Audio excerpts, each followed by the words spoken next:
नमस्कार, आप देख रहे हैं न्यूज एक्सप्रेस और बड़ी खबर आगरा से है।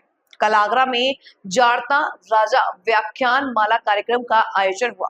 इस अवसर पर उत्तर प्रदेश के उप मुख्यमंत्री ब्रजेश पाठक मुख्य अतिथि के रूप में मौजूद रहे।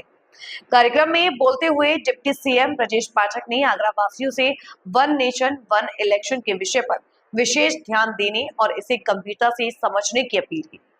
उन्होंने कहा कि इस पहल से लोकतंत्र और भी सशक्त होगा और देश का विकास तेजी से आगे बढ़ेगा। इस मौके पर जाड़ता राजा आगरा आयोजन समिति के अध्यक्ष सीएस संजीव माहेश्वरी, उपाध्यक्ष मनीष अग्रवाल, संयोजक ललित शर्मा, महामंत्री मुकेश गोयल और अन्य पदाधिकारी भी मौजूद रहे।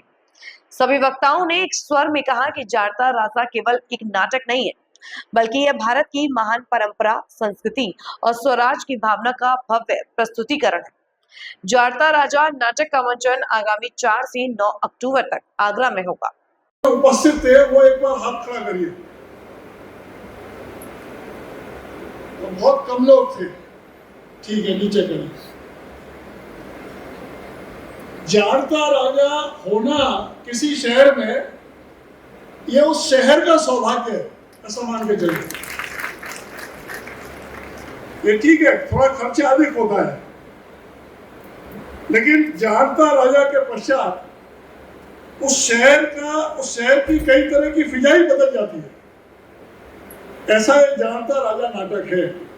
पत्रकार नहीं हो, आज हम सब ईश्वर की कृपा से बहुत ही अद्भुत कार्यक्रम एकत्र हुए। वैसे तो हमारे अभिभावक बोल चुके हैं, बोलने की आवश्यकता नहीं है कि पूरी सामग्री जो हम सबको जन जन में पहुंचानी मिल चुकी है, लेकिन मंच की बाध्यता के चलते कुछ बातें आपके समझ रखूंगा।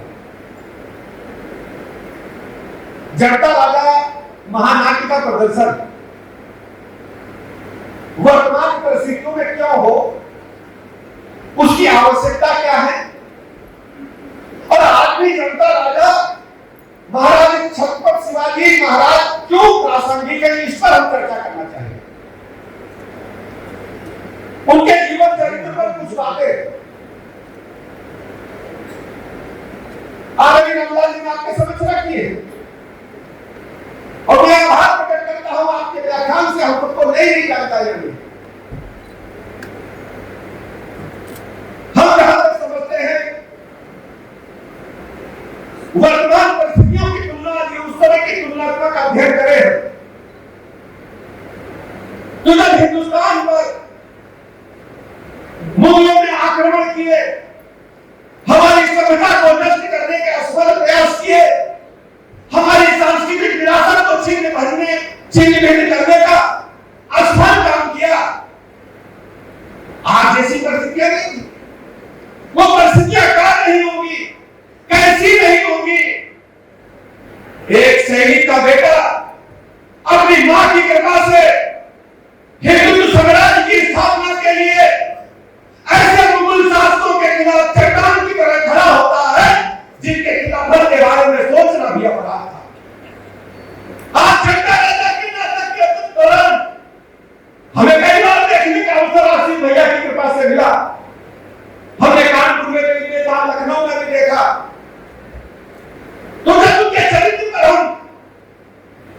विचार करते हैं तो हम पाते हैं वो परिस्थितियां कई आप सब कुछ अनुकूलता देखते हैं, और जब हम अनुकूल परिस्थितियों में जाते हैं तब हम सहज हो जाते हैं और आपस में छोटे छोटे मुद्दों को लेकर के मनमुटाव करते हैं और भारत माता को भूलने का काम करते हैं। आज जाड़ता राजा प्रासंगिक है, जब उस समय मुगलकालीन सत्ता ने हमारे साम्राज्य को, हमारी सांस्कृतिक विरासत को मिटाने की सोची थी, तो आज तरह तरह के हमले ही तो हो।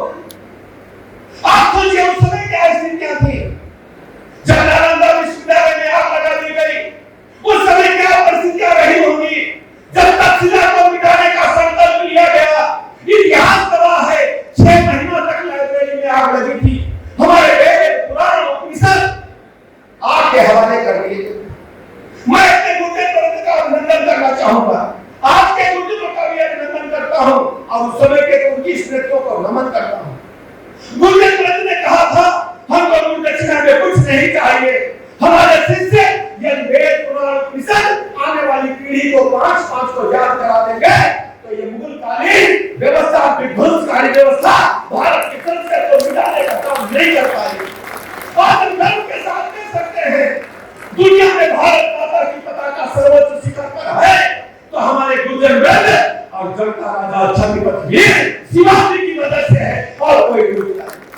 आज प्रतिक्रिया करें छोटे छोटे वोट के कारण, सत्ता के कारण, कुर्सी के लालच के कारण हमारे भाई भाई को लड़ने का असफल प्रयास हो रहा। आप नहीं करें, मैं आगरा के लोगों से कहना चाहता हूं, आप नहीं करें, भारत माता का झंडा सर्वोच्च शिखर पर जाएगा या सत्ता के लोगों के समूह जो केवल कुर्सी के लिए भारत की संस्कृति को छिन्न भिन्न करने का प्रयास वालों के साथ पर्दे के पीछे खड़े हैं, पर्दे के सामने खड़े हैं। आगरा की जनता को तय करना है, आपके ही तय करना होगा। हम जब जनता राजा नाटक देखते हैं तो हमको महसूस होता है कि जनता राजा कोई साधारण नाटक नहीं है। उस समय परिस्थितियां कह रही होगी। आज हम भारत की नैतिक और ताकत पर देखते हैं, हम बंदूकी देखते हैं, हम देखते हैं हमारे वीर सैनिकों को जो समुद्र के अंदर भारत माता के बाउंड्री की रक्षा करते हैं, हमारी दीवार पर करके तैनात रहते हैं। उस समय सोचिए क्या परिस्थितियां रही होगी। पहली अगर जल सेना किसी ने बनाने का काम किया तो वीर शिवाजी ने बनाने का काम किया था, दूसरा कोई धरती पर आना नहीं। हमारे पास सैनिक कम थे, वीर शिवाजी का इतिहास बड़े सैनिक कम थे, मुगलकालीन बड़ी फौज थी। मुट्ठी भर सैनिकों को लेकर गुरिल्ला युद्ध को अगर किसी ने दुनिया में प्रतिपादित करने का काम किया तो वीर छत्रपति शिवाजी थे, दूसरा कोई नहीं था। मुतोड़ जवाब देगा। और आगरा के लोगों आपको सौभाग्यशाली, वीर छत्रपति शिवाजी आगरा में रहे और 11 महीने कैद में रहे किले में, औरंगजेब ने उन्हें धोखे से कैद करने का काम किया। उनको बुलाया था संधि करने के लिए, उनको बुलाया था समझौता करने के लिए। वो अपने बेटे के साथ आए थे और उनको कैद करने का काम किया।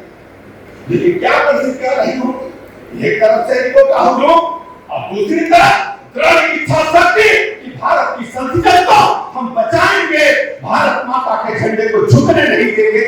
ऐसे तो वीर छत्रपति शिवाजी मुगलकालीन सत्ता उनका बिगाड़ नहीं पाई और सत्ता को चुनौती देते हुए, मुगलकालीन औरंगजेबी सत्ता को चुनौती देते हुए वीर छत्रपति शिवाजी पुत्र के साथ आगरा के किले से निकले और उन्होंने जाकर जो अलग लगाई मुगलकालीन सत्ता को चुनौती नहीं दी, उसको मिटाने का काम हमारे वीर छत्रपति शिवाजी ने किया।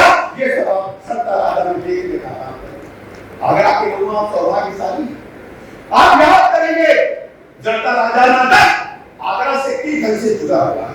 इसलिए मेरे मित्रों केवल आगरा नहीं, आसपास के सभी लोगों से कहना चाहता हूं, कहने को तो बहुत कुछ है। अगर रामलाल जी को ट्रेन पकड़ना है, लेकिन आगरा मैं जानता हूं ये क्रांतिकारियों की धरती है। आगरा से निकला चिंगारी ज्वालामुखी बनेगी, ये हम सब जानते हैं। ये पूज्य अटल बिहारी वाजपेयी की धरती है। अटल बिहारी वाजपेयी यही अम्बेडकर से आते थे। अटल बिहारी वाजपेयी जी ने भारत की संस्कृति को दुनिया में पहुंचाने का काम किया है। इसलिए मेरे मित्रों आगरा के साथियों में आपसे कुछ कहने के लिए आता है। केवल 2 आग्रह लेकर के जाने होंगे। हमको स्वदेशी वस्तुओं को अपनाना होगा, हमको स्वदेशी वस्तुओं को ही खरीदना होगा, हमको स्वदेशी वस्तुओं को ही बेचना होगा। भारत माता स्वदेशी वस्तुओं के लिए आज आपके सामने अपना पोछा लेकर के खड़ी हुई है, जिसको हमारे माताएं बहनें रोटी आंचल लेकर खड़ी है। भारत के बाद दुनिया में कहे करना चाह रहे हैं और जिस दिन भारत का वासी तय कर लेगा, आगरा के लोग तय कर लेंगे कि हम स्वदेशी उत्पाद ही खरीदेंगे, स्वदेशी उत्पाद ही पहनेंगे, स्वदेशी उत्पाद ही अपनाएंगे, भारत स्वदेशी की ओर चलेगा। भारत माता का तिरंगा सर्वोच्च शिखर पर एक निवेदन और करना चाहता हूं, क्योंकि आप सबको खुद उम्र के लोग समय समय पर बार-बार चुनाव होते हैं। 6 महीना तो आचार संहिता में चला जाता है और बार-बार धनराशि खाली जाती जनता के टैक्स की। मेरा निवेदन है आशुष भैया के मन से, वन नेशन वन इलेक्शन का मुद्दा आगरा से उठना चाहिए, जनता से आवाज आनी चाहिए। क्योंकि देश में एक देश एक चुनाव की जो जिम्मेदारी है पूरे देश में फैलेगी। ये संभव हमारी मोदी जी के नेतृत्व में, हमारे आदरणीय प्रधानमंत्री जी के नेतृत्व में वन नेशन वन इलेक्शन जनता से आवाज आएगी। ये मैं आपसे आग्रह करने के लिए आया है।